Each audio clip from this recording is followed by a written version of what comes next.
Hi friends, வணக்கம். இந்த வீடியோவில் நம்ம பார்க்க போகிறது என்னென்னு பார்த்தீங்கன்னா, பர்சனல் லோன் வந்து விண்ணப்பிக்கும் போது புதிய விதிமுறைகளை கொண்டு வந்திருக்காங்க ஆர்பிஐ. இது என்னென்ன கட்டுப்பாடுகள், இது வந்து நடைமுறைக்கு வந்து சாத்தியமாகும்னு சொல்லி இந்த வீடியோவில் டீட்டெயிலாக பார்க்கலாம்.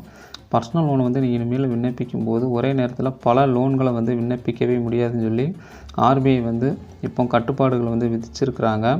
பேங்குக்கும் என்பிஎஃப்சி நிறுவனங்களுக்கும் இப்போ நம்ம ஒரு பர்சனல் லோன் வந்து விண்ணப்பிக்கிறோம். ஒரே நேரத்தில் பல லோன்களை வந்து விண்ணப்பிக்க முடியாது. ஆனால் இதற்கு முன்னாடி வந்து நம்ம விண்ணப்பித்தாலுமே அப்ரூவல் ஆகும். இனிமேல் பார்த்திங்கன்னா அப்ரூவல் ஆகாது உடனடியாக. அதுக்குன்னு சொல்லி ஒரு டைம் டியூரேஷன் வந்து கொடுத்துருக்குறாங்க. இப்போ நீங்கள் ஒரு பர்சனல் லோனை வந்து விண்ணப்பிக்கும் போது அதை குறைஞ்சது பார்த்திங்கன்னா 30 நாட்களுக்கு வந்து அதை அப்டேட் பண்ணுவாங்க.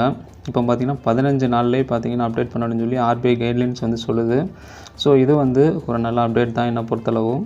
இதனால் பார்த்திங்கன்னா நமக்கு எந்த ஒரு பெண்டிங் தொகை இருந்தாலுமே அதை உடனடியாக நமக்கு எஸ்எம்எஸ் மூலமாக இமெயில் மூலமாக வந்து தெரிவிப்பாங்க. ஒரு பேங்கோ என்பிஎஃப்சியோ இதுதான் வந்து ஆர்பிஐ வந்து இப்போ புதிய விதிமுறையாக கொண்டு வந்திருக்காங்க நடைமுறைக்கு.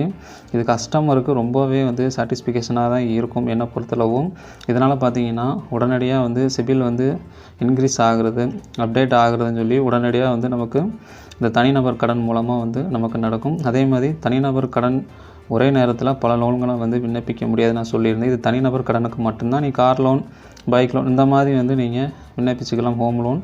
ஆனால் இந்த ஒன்லி தனிநபர் கடனுக்கு மட்டும்தான் நீங்கள் விண்ணப்பிக்கவே முடியாது. மற்ற லோன் வந்து ஒன்றுக்கு மேற்பட்ட லோன்களை வந்து நீங்கள் விண்ணப்பிச்சிக்க முடியும். இது வந்து தனிநபர் கடனுக்கு வந்து ஒரு கட்டுப்பாடுகள் வைக்கணும் அப்படின்னு சொல்லி ஆர்பிஐ வந்து இப்போ நடைமுறைக்கு வந்து கொண்டு வந்திருக்கிறாங்க.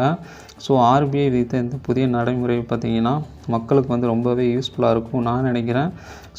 இந்த வீடியோ பற்றிய கருத்துக்களை கமெண்ட் பாக்ஸில் வந்து தெரிவிங்க. வீடியோ பிடிச்சிருந்துச்சுன்னா லைக், ஷேர், கமெண்ட் பண்ணுங்கள். நம்ம தமிழ் கிரியேஷன் யூடியூப் சேனலை சப்ஸ்கிரைப் பண்ணிக்கோங்க. நன்றி.